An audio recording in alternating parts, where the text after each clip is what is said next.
తప్పిపోయిన కుమారుడున్నాడు. తండ్రి ఆస్తిని మొత్తం సొమ్ము చేసుకొని దేశాంతరం వెళ్ళాడు.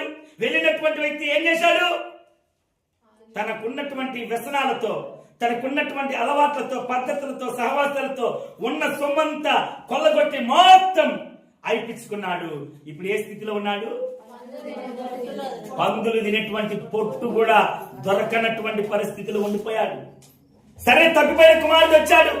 వచ్చినటువంటి కుమారుని, రేయ్ నువ్వు ఫలాని పని చేశావు, ఫలాని తప్పుడు పని చేశావు, ఫలాని స్థితి చేశావు అని గద్దించాడా?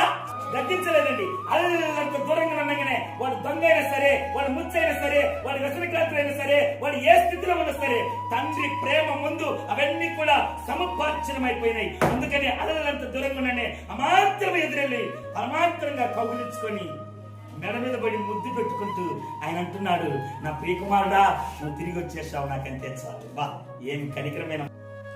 అయ్యో తండ్రి, నేను నీకు విరోధంగా పాపం చేశాను కదా, నేను నీ మాట వినలేదు కదా, నువ్వు చెప్పినటువంటి ఆజ్ఞను నేను అనుసరించలేదు కదా, నువ్వు నా మీద పెట్టిన